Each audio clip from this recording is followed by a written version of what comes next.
And welcome to Beyond Dollars and Cents, Health and Wealth Edition. I'm your host this week, Troy Garcia, certified financial planner with Allen and Company. We've got an awesome show for you today. Thank you all for tuning in and listening to us. I think the way I'll start today's show is, I have always had an interest personally in the way I dress, and all of our listeners out there, you guys know, the name of our show is Health and Wealth, and just the idea of, dressing nicer and having a little bit of idea of wanting to look good for other people and presenting yourself. And then, I got involved in the business world and as a financial planner, and the way you dress is, a big part of that. And so one thing that has always interested me was just different styles of clothing, different ways people dress. And so that, that has a lot to do with, in a way, mental health. And so what we wanted to do today is I've got a really awesome guest. He's joining us from Canada, New York, and he's kind of become a good friend of mine over the past few months. And a company you probably, hopefully will have heard of and will hear more of, and especially after today. His name is Dan Trepanier, and he is from Articles of Style. Dan, are you there? I'm here. Thanks for having me, guys. Hey, man. Thanks for joining us. So excited to have you. I think when we first met, I asked you kind of about your story and how you kind of got started and was immediately pulled in. I was very interested because I absolutely admire folks who have the guts to put themselves out there and start a business of their own and make that jump. Because as a financial advisor, I mean, we take the safe road, and our job every day is to recommend people take the safe road, diversify your portfolio, and stay, take that safe route. But yeah, I mean, if you could maybe just start off and let's say, who are you? What do you do? And then let's let's go back to kind of when you were thinking about starting your own business. Sure. Well, my name is Dan Trepanier. I'm a fashion designer and content creator. I was an early blogger turned kind of fashion designer. So what I do is I specialize in making custom wardrobes for guys. It's all digital, so I meet with people. I meet with four to six people a day on Zoom. Talk to them about their wardrobe and then kind of design, the best garments for them. As far as entrepreneurship, I was thinking about this conversation and how I would frame this, but looking back, I think I was always kind of an outsider. I grew up on a farm in the middle of nowhere, and as an early kid, and I was obsessed with basketball. Like, my goal was to go to the NBA, right? And get a basketball scholarship. I was going to play pro baseball. Yeah, same. Yeah, we have that in common, right? It was like that was the initial drive, and I always felt like, man, I'm just a farm kid, and I'm playing in these tournaments. I grew up in Canada, outside of Windsor, Ontario, which is the border of Detroit, Michigan, and I, eventually became one of the best players in all of Canada. But as soon as I crossed the border, I was a nobody because Canada's a small pond, right? So I always felt like I was this, white farm kid that was trying to prove myself on the basketball court. Yeah. And the way I looked, I always used the way I dressed to sort of identify who I was or who I thought I was, and more importantly, who I wanted to be. Right. Yeah. So back in those days, I mean, we're talking the style has changed quite a bit, both me personally and just culturally, but it was, I was trying to be Allen Iverson at that time, right? So it was big baggy jeans and triple XL and Sean John and Rocawear and Nietzsche and Timberland boots and obviously Jordans and Air Force Ones and all that stuff. Thank you for sharing that. Oh, wow. That's good. I mean, that's just what it was, right? Yeah, you're absolutely right. Trying to prove to people, but I think of myself as well that, like, I fit in here. Not only do I fit in here, but I can dominate this. Yeah. So there's always been kind of a mental, and I talk about this a lot, there's sort of external and internal benefits to how you dress, right? Like, the external is people look you up and down and say, okay, what's up with this dude? Like, can I trust this guy? Is he for real? Is he, is he a schlub? And then the internal is just like feeling like you're that guy, right? It's the whole Deion Sanders, like look good, feel good, play good, get paid good, Right. And that is like such a real, I guess, such an underestimated element to life, because it affects every interaction you have, and it affects your feelings internally as well, right? So I think that was the initial kind of why I just became kind of obsessed with style and fashion, just trying to get from point A to point B to who I wanted to be, and then that just continued to happen for me. Like I got the basketball scholarship. I went to Columbia University and played Division I hoops. So now I'm going from the farm to New York City. So that's major imposter syndrome, right? Right. And I'm going from Canadian public high school education to Ivy League institution. So now I'm just like, holy, like I got to grow up quick here, Mm-hmm. So I kind of graduated from the sort of hood rich style of basketball into just a more, I wanted to be a New Yorker. I wanted to be an Ivy Leaguer. I wanted to be smart and professional. So over time, as I realized I wasn't going to the NBA, I sort of literally traded in on eBay. I was like an eBay hustler in college. That was my first business. Sort of traded in the Jordans and got the cap toes and got the suits and got the internship on Wall Street, and just always kind of used fashion to sort of elevate myself mentally, but also just like when people looked at me, I didn't want to feel like, lesser than, if that makes sense. So the switch to, I mean, that's a pretty strong switch from just, basketball type gear and brands to, eBay looking for quality leather shoes, right? Lightly used and suiting and things like that. I mean, that just doesn't, was that what you were surrounded with at Columbia, that you saw, that you said, okay, I need to adapt to this? Or was that, I mean, where did that kind of natural, that change come from? I think a lot of it was, some of it is a product of good timing, right? Like the world was changing in a way too. Like we had the major influencers of the world started to dress better, right? The LeBron James of the world, the Kanye West, like they're now wearing high-end designer fashion. So that's becoming cool to be sort of like dressed up. So that was kind of shifting. And I was in New York. I was just surrounded. Right. I was just so awestruck by everything I was seeing. I mean, you got to understand, I grew up in a town of like 500 people with no stoplight, So I was just like, and I was just eating it up, every moment I wasn't in practice or in the classroom. And that was the majority of my time. But every other moment I was cruising. I was in Harlem. I was in, a sample sale. I was in showrooms. I was doing all kinds of things. So basically through Columbia, you made the change. And so the whole time at Columbia, is it, I'm going pro? Like, I know I'm going pro. I know I'm going to play ball. Or when did it change over like that? Hey, maybe I need to, think about where I'm going from here. And you started thinking about, having that business thought. It happened almost right away. It was like, I was a big fish in a small pond. I got thrown in the ocean. So it was, and frankly, the recruiting process is so wild, right? Like coaches, my head coach came to my house. He wooed my parents. He flew into Detroit, rented a Cadillac, and got it all dusty on the dusty roads to the farm. And we had dinner, and he's like, I'm going to take care of him. He's going to be the man. Blah, blah, blah.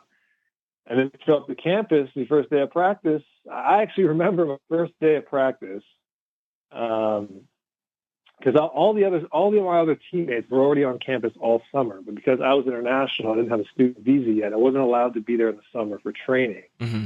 So I was the one player that came when school started. So I show up to my first practice. I wanted to get my hair cut because at the time I was getting a tight fade once a week. I kept it super tight.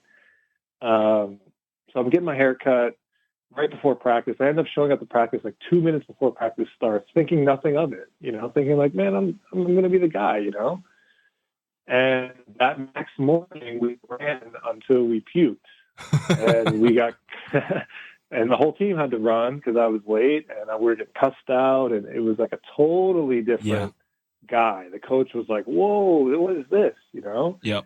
So it was an immediate wake up call. And then, I didn't get many minutes. I was a freshman. I was getting like 5-6 minutes of games. Then I hurt myself. I had a hip injury, and I had to get surgery surgery freshman year, missed a lot of my sophomore year. So I fell out of the lineup. So pretty quickly I realized like this is not going the way I thought. Yeah. Well, I totally get that. I see the college athlete scenario. I relate to you a lot in that. We're going to just jump into our first break, and then we're going to keep this conversation going and jump into Articles of Style. Welcome back to Beyond Dollars and Cents, Health and Wealth Edition. I'm your host, Troy Garcia, certified financial planner with Allen & Company. Thank you for staying with us.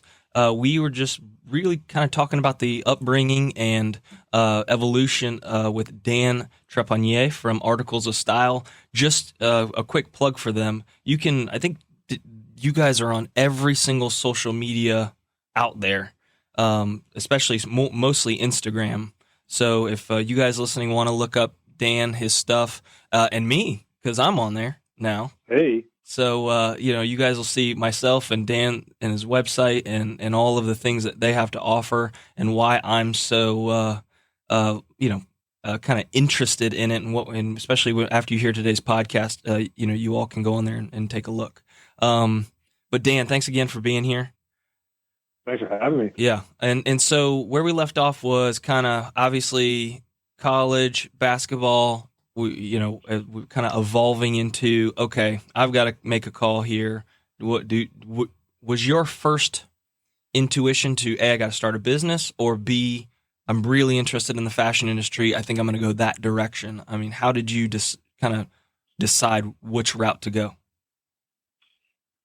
I think I started a business by default because I didn't have time to work a job. Really. Oh, yeah. Being a college athlete, going to a school like Columbia, you just don't have any time, and you don't have any money either. Like now they have NIL and these kids are getting paid. But back then it was like, your school was free, but you had no money. Right. So, I became a hustler, like I was an eBay.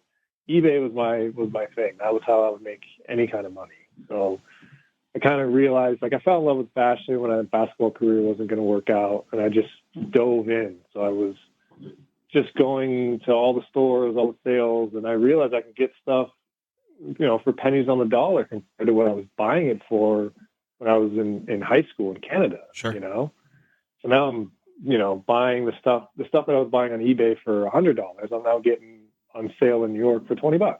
Wow. So I just began, selling stuff on eBay, and I kind of grew a business, sort of out of that. Like at first it was getting rid of my Jordans and getting rid of my streetwear. Mm-hmm. So that was, I wanted to upgrade that stuff. And then I just started buying and selling, and I kind of had a knack for marketing things better than other people. Like I was, eBay was relatively new, so there was a lot of just junk listings on there, Mm-hmm. It got to the point where, like, at one point, like, I got to a level where I wasn't even seeing the product. So, like, let's say you were Joe Schmo and you had a pair of, gently used Gucci loafers. Yep. And you want to sell them on eBay. So you throw them on the ground in your living room. You take a point and shoot camera. You take a crappy photo. Uh-huh. And then you would list that. You wouldn't provide any details. You might even make spelling mistakes, whatever. So I would eagle eye those listings, right? Yeah. I would list that product at the exact same time. So I would take like stock photos. I would say gently worn. I would provide measurements. I'd go to the Gucci store, find the loafer, provide measurements. I would provide like wear it with this. You can wear these with this. You can do a lot with this shoe. So I'm just marketing it better. I don't even have this product, right? Right. But I'm listing it at the same time as Joe Schmo. My listing would sell for twice as much as Joe's. So I would just tell Joe to ship it to my buyer. and I wouldn't even touch the product, you know? Wow.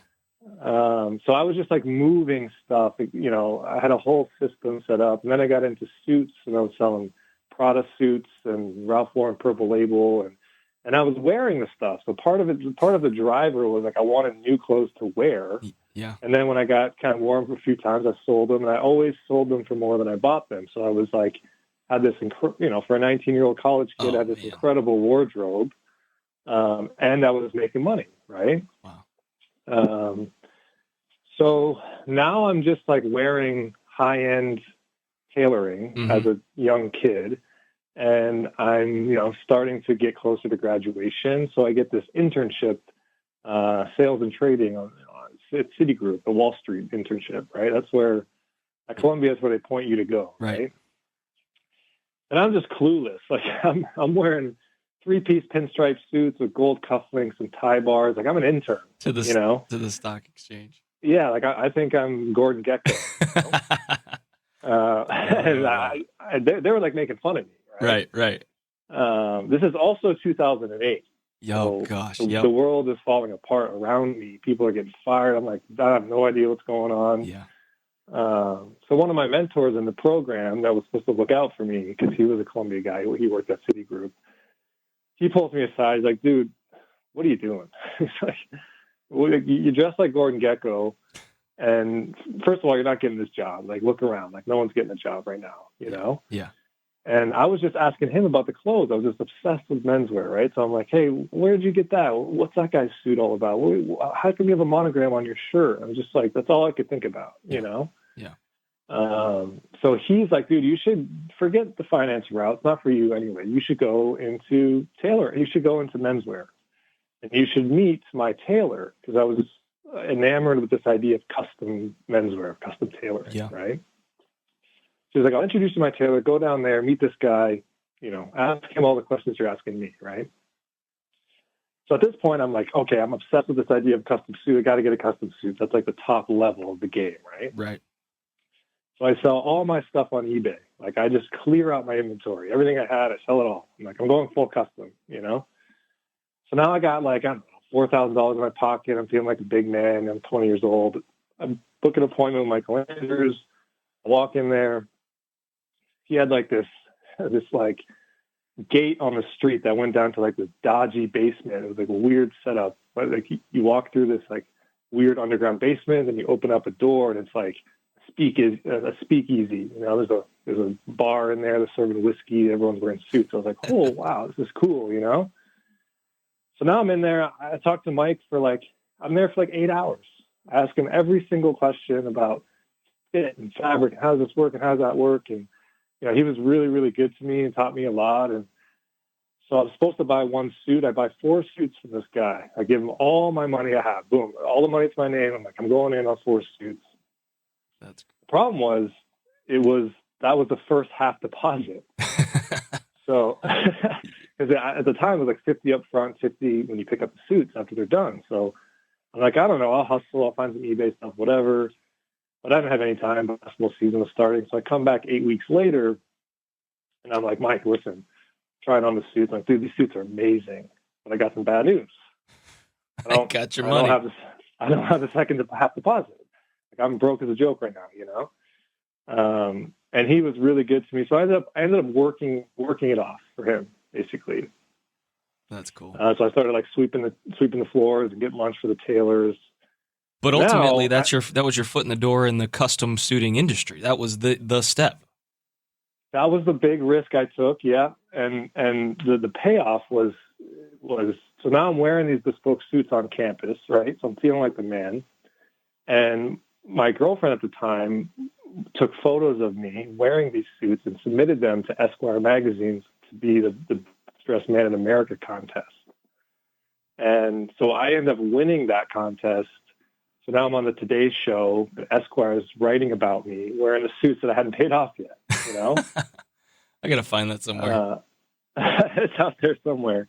But so the backstory of all that is that whole time, from the moment I meet with Michael, I start a blog.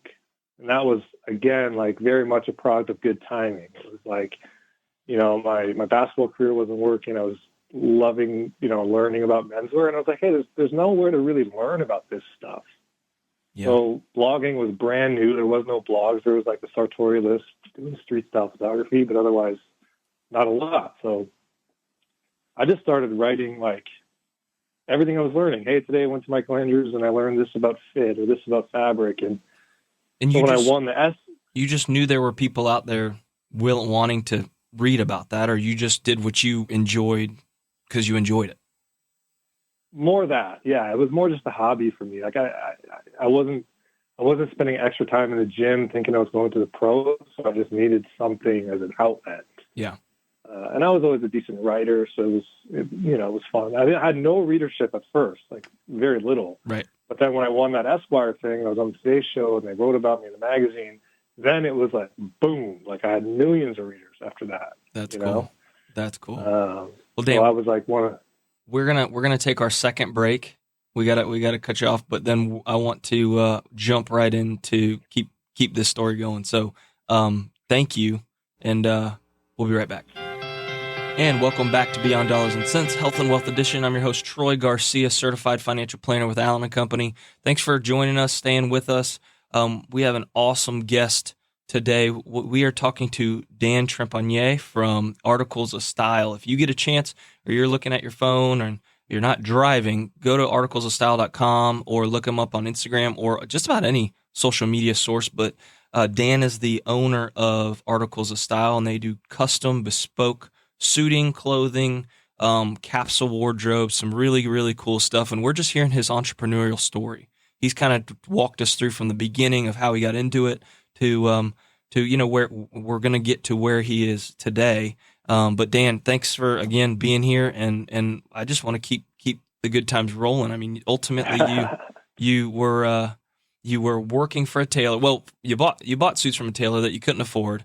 You ended up having to work for him to pay him off, and kind of getting that start into the custom clothing industry.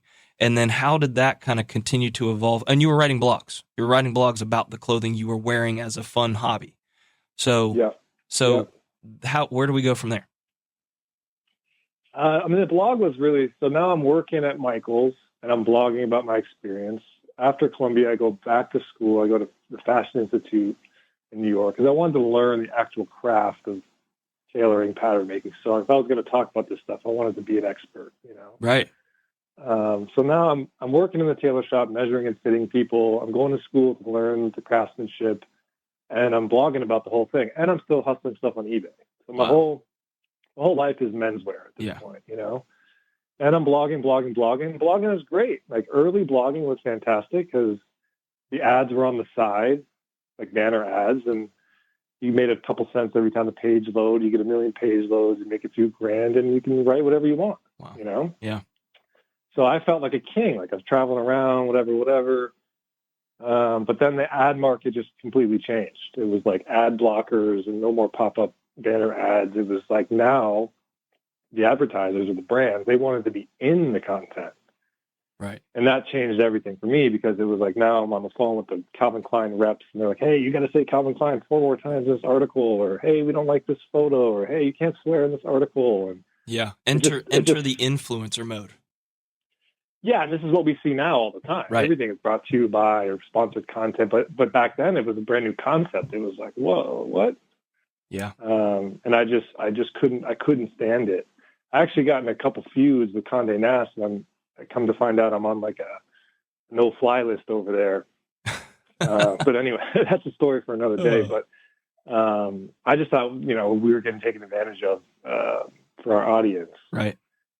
So at this point, I'm like, I got to get out of this. The blog is got a huge readership, but even the readers like, dude, this is like, you're selling out. Like, this isn't the authentic stuff you were writing before. And so, okay, I got to change the way I'm making money with this blog, So meanwhile, I'm working at the tailor shop and people are flying from all over the world to come to New York to meet with me because they read my blog, Yeah.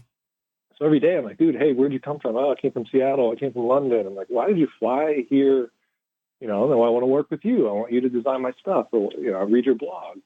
Yeah. So simultaneously, I'm like not happy with how we're making money with the sponsored content, and I'm seeing an opportunity to do something online Like I have to be able to deliver these guys this product without them flying to New York. Like they would fly 3 times to New York. Wow. Like you'd fly to come see the fabrics, you'd fly to come do your basted fitting, then you'd fly to come pick up the stuff.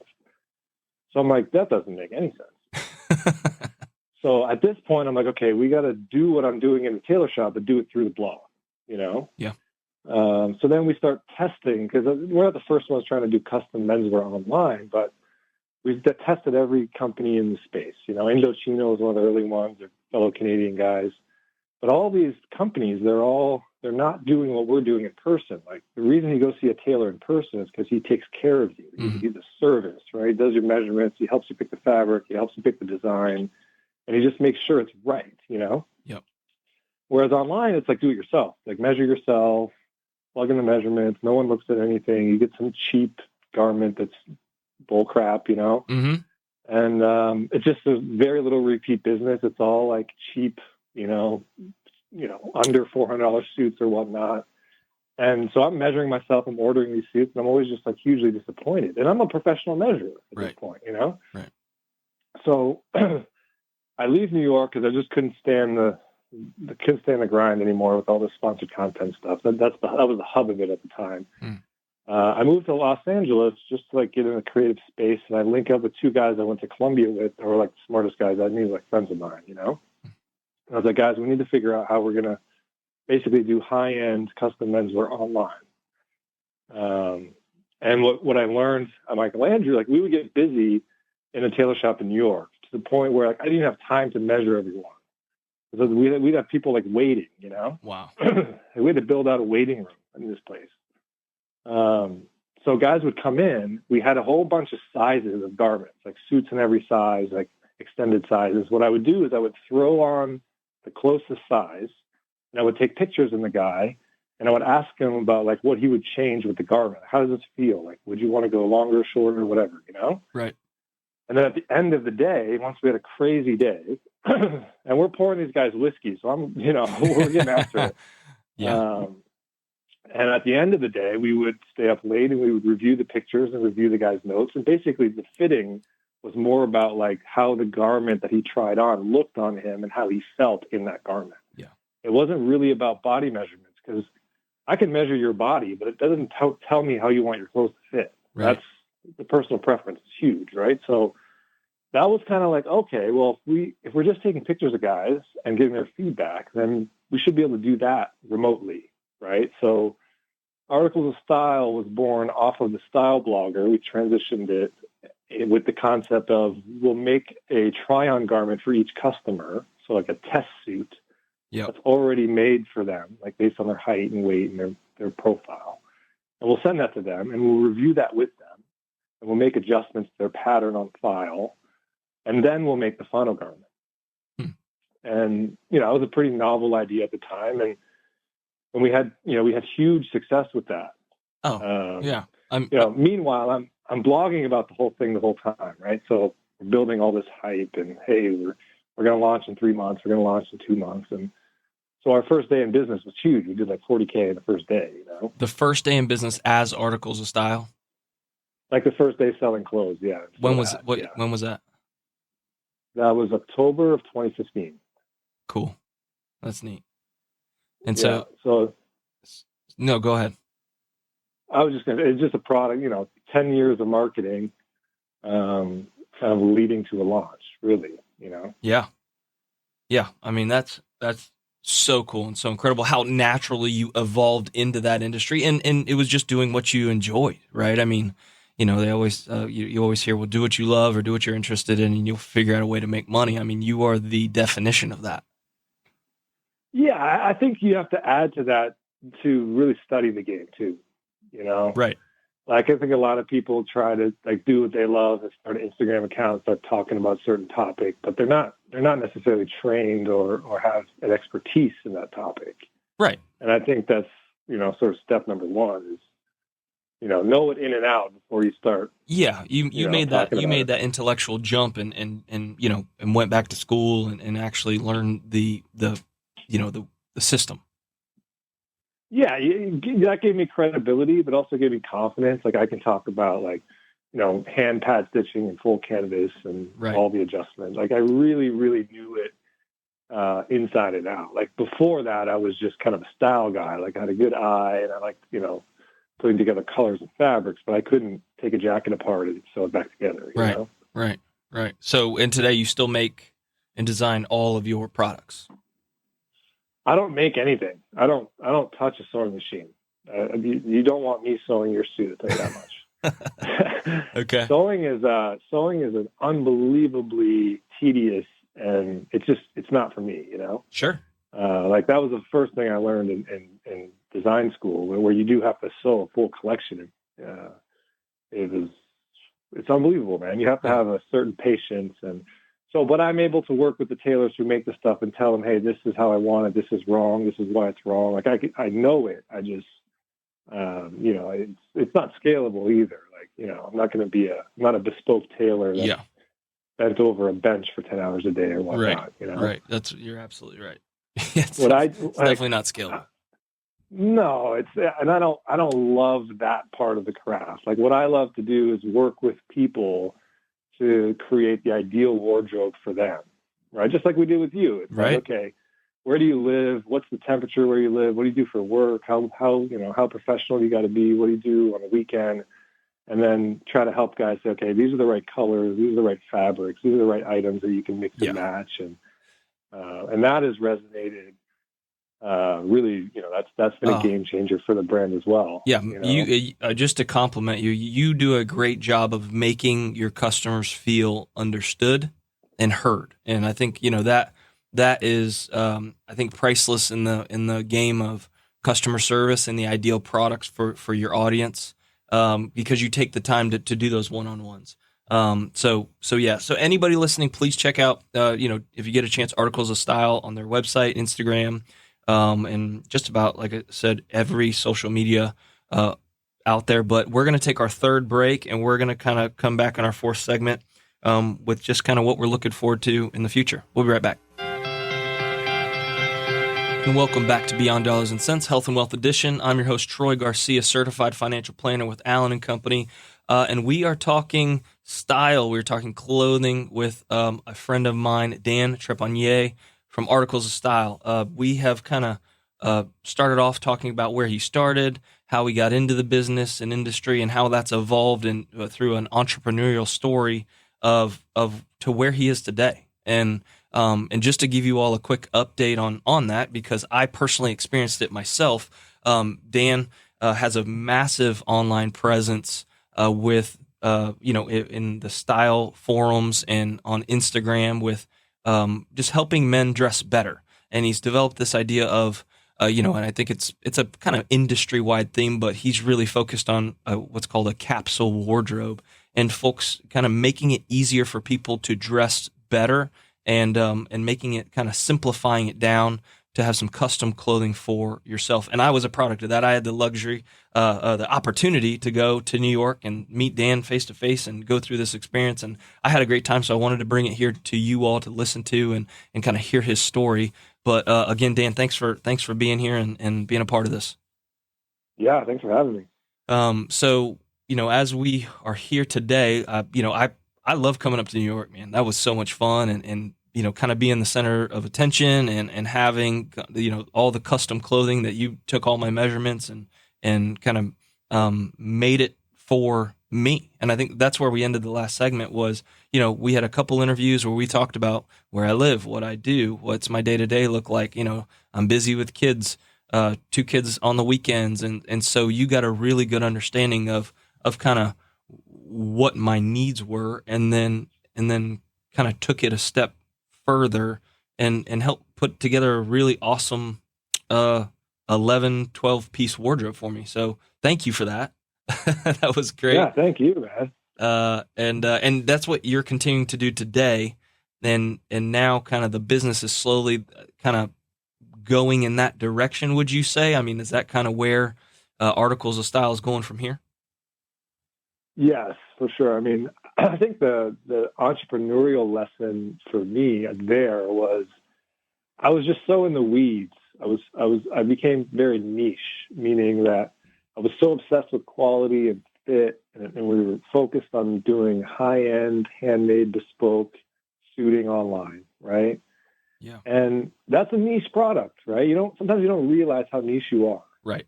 And, the guys I was attracting were guys that were, going to Savile Row and didn't want to travel, or they appreciated what a full canvas was. And this is a tiny market, Yeah. So when I kind of took a step back and said, well, how can I solve a bigger problem? And it happened organically, right? It's like I would see guys wearing my suits. I'm like, oh, he's wearing the wrong shirt, or he's wearing the wrong tie, or he doesn't have the right, Yeah. So after meeting with guys on Zoom kind of over and over again, guys have a lot of the same problems, right? And it's not about, oh, sorry, hold on. You're good. You guys can probably hear that too. No, we're good. So, I was meeting with these guys, and guys they just want it to be simple, right? Like they want their clothes to fit. They want their clothes to work together. Like most guys, their closet's a mess. Like it's just all over the place. Like they shop randomly. On one side of their closet, they have like old suits that they don't really wear. On the other side, it's like athleisure and gym attire, and that's what they wear all the time. Right. And they don't really blend it well. Like some things fit, some things don't, and nothing really works together. So I just met with guys over and over again, the same problem. So it was like, okay, well, what you really need is just like 10, 15, 20 of the right garments. And menswear moves slowly, right? Like we all wear, sport coats, bomber jackets, shirts, like jeans. There's only so many styles, and the best ones are timeless, The best ones actually get better with time. So it was like if guys could just shop smarter and just understand, like if you buy things that are cohesive and are well made and fit you right and are appropriate for your lifestyle, you don't need that much clothes. You just need the right clothes. Right. So I kind of went from focusing so much on like the perfect garment, the perfect fit, to more just like, hey, what does this guy actually need in his closet? And that sort of evolved into this idea of capsule wardrobes, which is a personal collection of garments that I think we may have lost Dan for a second, or it went over to his AirPods may have cut off. But did we get him back? I am back. Sorry, I cut out there. Oh, all good. But yeah, I was just admiring, the whole journey you've been on. But ultimately, I mean, the capsule wardrobe, you hit the nail on the head, and especially it's eco-friendly, right? In the sense it's kind of that, just get the right clothes and get good quality clothes, and then you're not buying all kinds of random stuff when you go to the mall and you make these trips. People waste so much time and effort and product. Like they were just wasting stuff. They're replacing it all the time. They're buying disposable clothing.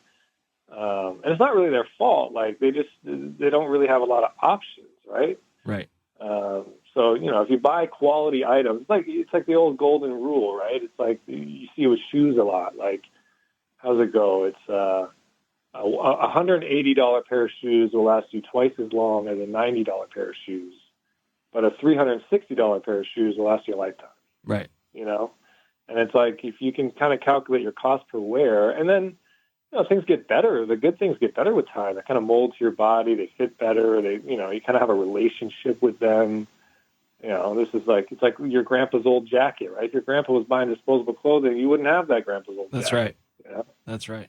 So anyway, hey, I got a customer at 1. I got to run, but this has been awesome, man. I feel like I talked your ear off, but no, you've done great. It was great, and thank you for being here. And yeah, we're gonna just wrap up. We got 3 minutes here, but we will let you run, Dan. Again, if anybody's out there, Dan, where can everybody find you if they're looking for you? Social media is just at Articles of Style, but the best place is the website, articlesofstyle.com. And if you shoot us an email through the contact form, it'll come right to my phone, and I'm here to help whoever's interested. Well, I think we got a good audience here that listens and might be interested. But again, thanks for sharing your story. Thank you for giving us a little bit of extra knowledge on how it isn't exactly easy for people wanting to start their own business, and especially grow as much as you have. So thank you again. And we'll, hopefully talk soon. Thanks, Troy. Appreciate you. No problem. Have a good one. And so we just let Dan go. But just to kind of recap, his story has kind of was an influence on me. When we first met, I went and he shared with me the idea of him blogging and the idea that there are, a lot of the social media that we look at today is influence, right? That's why they're called influencer. Or, when you think about yourself looking and scrolling on any social media source that's out there, whether it's Instagram or Facebook, and then, thinking about your kids too, right? Kids can get on and be influenced. So, there's not a lot of true high quality entrepreneurs out there that are selling, real products. So keep that in mind. I thought that story was great. And with Dan, he has just done a great job, and he was a great example of that. And so, he refuses to kind of give into any of the marketing or things like that. And he had a good idea to come up with a product of his own, a high quality, good product of his own. But thank you all for joining us. Thank you all for being a part of this and letting us talk a little bit about clothing, look good, feel good, play good style. And we will, we'll catch you on the next one. Again, thank you for joining us on Dollars and Cents Health and Wealth Edition. I'm your host, Troy Garcia, Certified Financial Planner with Allen & Company. We'll catch you on the next one. The opinions voiced in this podcast are for general information only and are not intended to provide specific advice or recommendations for any individual. To determine which strategies or investments may be suitable for you, consult with an appropriate qualified professional prior to making a decision. Guests appearing on the show and their respective companies are not affiliated with LPL Financial and Allen & Company. Investment advisory services offered through Allen & Company of Florida, LLC, Allen & Co., and its affiliate LPL Financial, LLC, LPL, registered investment advisors. Securities offered through LPL, member FINRA, SIPC.